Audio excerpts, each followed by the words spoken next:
Do you not have a good introduction prepared for this episode? Well, Nope. I'm in luck because today we're going to be talking about preparing for difficulties. This is the Existential Stoic podcast. I'm Randy. That's Danny. What's going on, Danny? What's up, Randy? I was saying we were actually just talking about this, and I was saying how I just started some kickboxing and doing the jump rope has been rocking my calves like really Yeah. hardcore for about a month and a half. And I just got to the point where I thought it was going to be for the rest of time, where I just would go to kickboxing and then for 2 or 3 days I wouldn't be able to walk. That's my But favorite type of it, thinking though, because it happens a lot where like we just think like this is how life's gonna be now forever. And it's like the dumbest way to think, but it happens to everybody and all the time. It's really funny, you know? Like it's like when you're well, depressed, you're like, I guess I'm gonna feel like this forever now. Like, yeah. Well, like the crazy thing is that it just took a lot longer to get acclimated than I would have thought. Because like the first couple of weeks, I was like, yeah, of course this is gonna happen. I haven't jumped rope since I was 10. yeah. Like that makes sense. But then like after a month, I was just like, this is kind of weird. I mean, I'm doing everything I can to try and make it better, still not helping. And then around a month and a half, that's when Isn't it well, crazy though anyways, how much yeah. longer it takes as you get older though?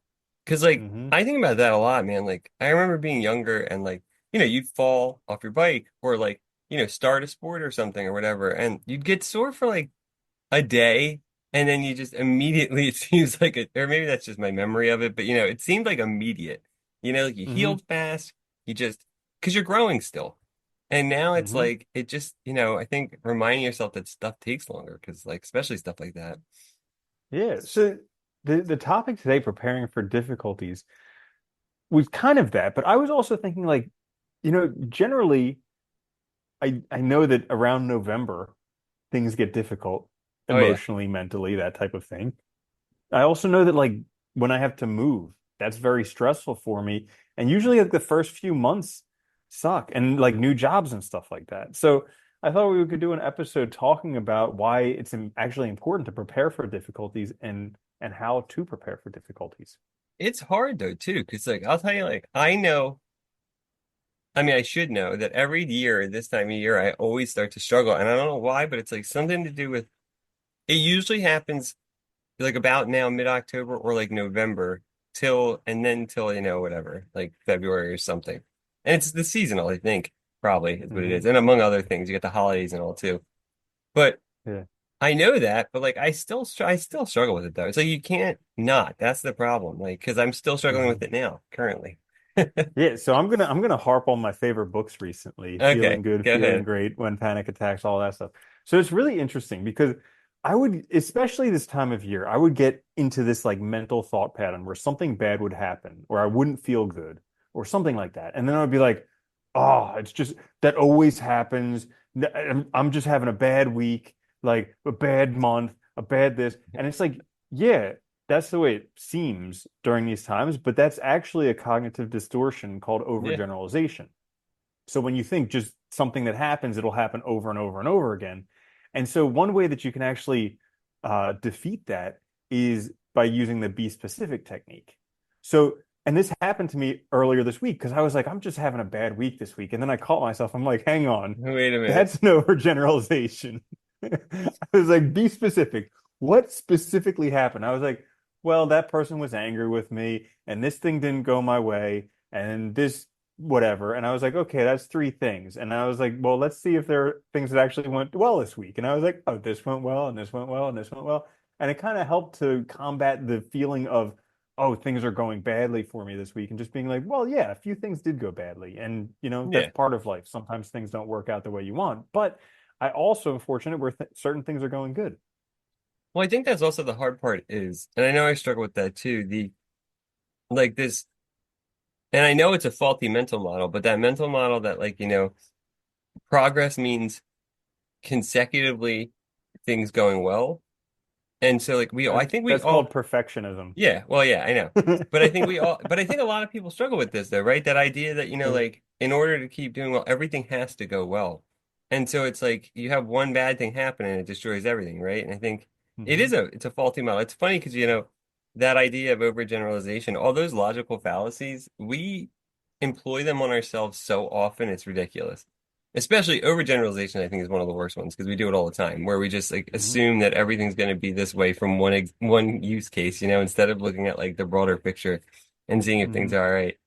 Yeah, And like it's someone cuts me off while I'm walking. I'm like, oh, every time. yeah, Can't go anywhere. people are horrible. Nobody pays attention to anything anymore.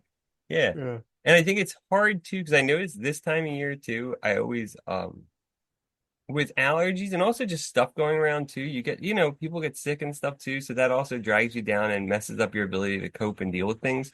And I think that combination makes it really hard between both, on the one hand, like our ability to trick ourselves and to make reality however we are feeling at the moment, and the other hand, like actual physical things happening or like life events, you're succeeding or failing at stuff. It just makes it difficult. Hmm. Yeah, the whole concept of like success or failure is so crazy too. Because It it's makes no so sense. it's so out of whack. Like we think that by being by having money, like that defines you as a financial success, or by having fame or something like that. And it's just these are all just transient things, and they're not even things that are in your control. Nope. You know? Like even though there are some people who have done well financially and they're like, yeah, I could do it again, and they've done it again, but it's like still, it's not guaranteed 100% of the time. You could meet with a whole bunch of misfortune, even if you're 99% Mm. successful. If let's just say you have a whole bunch of bad roles in the same time, you could meet with misfortune and have a terrible life Yeah. if you base success on financial Yeah, I money. also hate a So, lot of those examples too when people are like, look, they did it again. It's like, yeah, but the second time they walked in with $800 million or whatever. It's a little different. hmm. It's not like you did Yeah. it the same way. You didn't Yeah. start from scratch over again. So it's like, yeah. I hate that too. I think Hmm. a lot of times I notice too, like if you watch the news or if you look at social media and stuff too, the stories, the way they're told is so problematic with respect to success because it makes you feel like, if you're not going 24/7, you're never gonna make it. Well, I Yeah. was thinking about that today because there are a few goals. Like this, I mean, story of my life. I have goals, Yeah. and my life, I'm never going to be happy until I achieve them, and then I achieve them, and then there's some new shiny object that I want to achieve, and I'm With never another happy until goal. I get that. Well, you gotta be So, working anyways, towards something, right? yeah, right. But I was thinking about that. I think this morning, I was like, am I just going to continue doing that my whole life? I was like, yes, I have these goals of being, significantly better at this thing and that thing and whatever thing, but when I achieve that, is my life going to be any better? And I was like, no, it's not. It's just going to be the same thing. So I might as well just try and enjoy this process of Yeah. getting there because if that's what I want, then the process of getting there is what I'm going to be spending most of my time doing. You know, no, I agree. It's funny because like I think expectations screwed us up so much from when we were younger.